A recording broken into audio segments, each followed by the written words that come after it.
a kongo leo wa umanga pai fa ul fanguai el pa io ainga ma ka pa au le sa ka muale ka ko fa moe ma walo il fa kai male fa fe lo il sunga il ko inga mal frikua e fa pe fol pa io ka ko kali sia ala papa ave lo se ma ko mai manga ko fa yele ka ko au kom fai molinge yaso o le ngol fai mau o Seve ke polo pik o le makua wa whengai male kampangia ka mama Taulelea po au manga e whapea ti neia le whaamawalunga ti neia le whaamawalunga ie leo ni upu whapea se upu fau o le upu wai maua mai ka umale whaamawalunga ia ole tusi fai tau tangi e lue lima fai upu e furu e o le tolu futasi ale matua ua maua le tangi e lue lima ale fai upu e luas furu e whapea lona fai tauina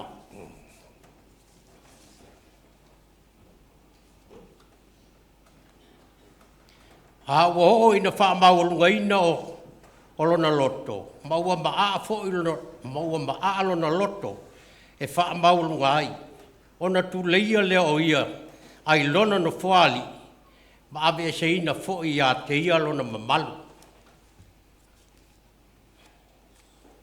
e fa vaenga wa vai vaenga iai ole vaenga bua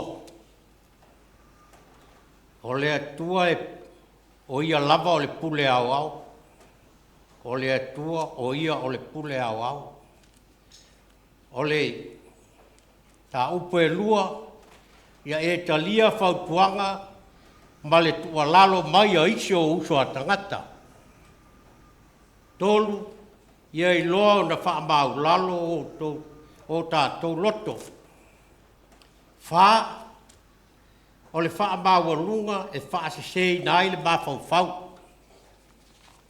o iai le kai kongunga le whai mau. O ngei maka upu ma ngei meo wa. Mo le mau iai le kusi whai kau asu. O le ngai o whale a lava i kukungo le kangaka lava ia malonga ka au file upu wha mau lunga. Ai wau ele i whai kau inga ka kou kusi o mau oli. Ai fia whai kau inga le kusi lea ka ngielu e whai eri ka kou makua. Mai le whai upu e luas fulu ongo, o mai le luas fulu koru. O iei le kau, se kau whaapupula le, kau whaamala malama le a ango mongi ole. O le whaamaua lunga, o le fia pule, o le fia sili, o fia kupu, ia ai kai ngange fo ua fia akua. A whai o maua mai le kako kusi whai kau ia, kako whai kau whaakasi le ai alea, ia lela whai kau kua, a o dunga le laulau ia kako whai kau whaakasi. A ua whaamaua lunga o ko ia i le li iro le langi. Ua ia whai lunga o le ipu malu. Ua inu waina ia o ia. Wa i whau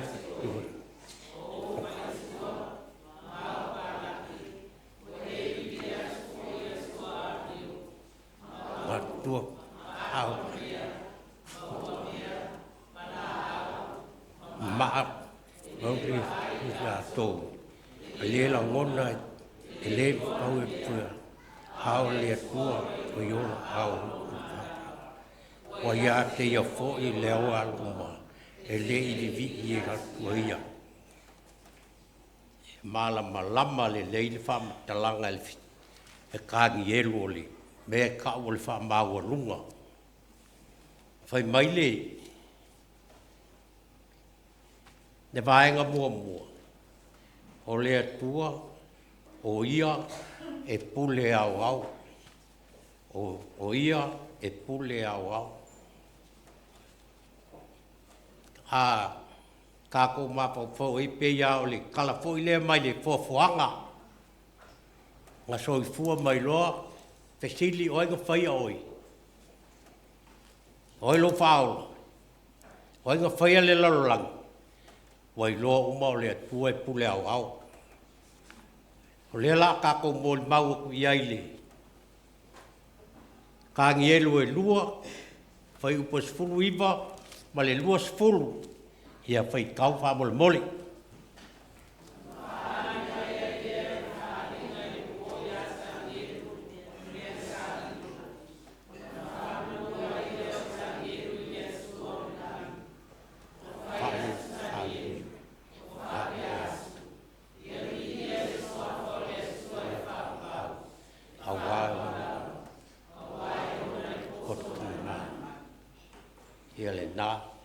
na le tua e mawai le poto ma le malama lua ia e talia le fautuanga mai ma le tua lalo a isi o uso a tangata mawai le eskielu e korsu kasi fai upo sfulu ma le sfulu tasi fai tau fa mole mole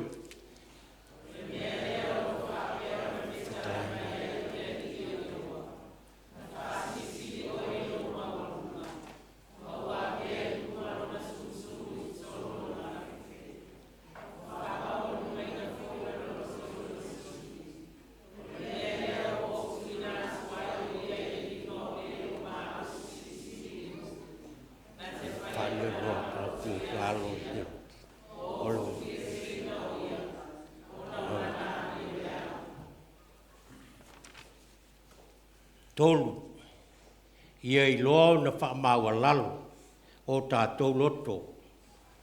Maua i le tāngielu e whā, whai upo e korsu kasi, o e korsu furu ma le korsu kasi, ma le korsu lua, ia a ua maua whaamole mole i whai tau.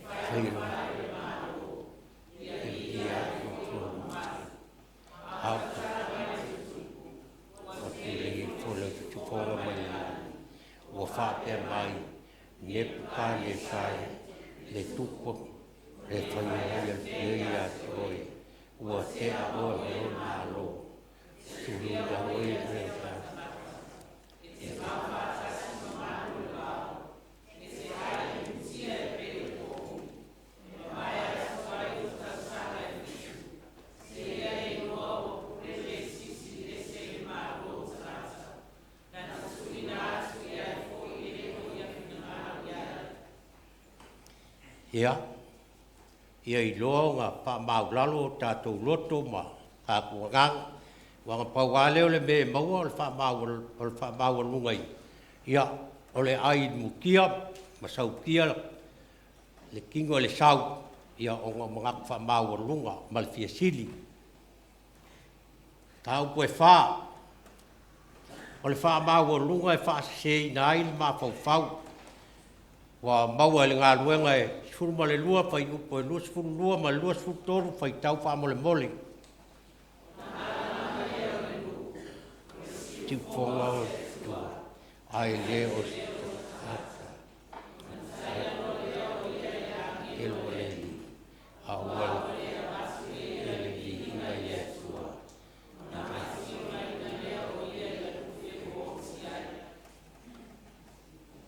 Ia. Whamaile a kuai, lau sunga i ko inga. Wha au penga i no pēa o rua mai lang. Wao rua kiuke ma kofi. Ia ma mau i whakawha ngāsi a i mauare. So i fua lau ni leili kingo ma whau ma le ngang. Wao rua kiuke ma kofi o wala winga i ai o rua. Ia, whamanguia fōile. Le kuai ka ko kalesia i o kulanga whalupe. Ma i e ma kua se i o ai te o piko i kiki.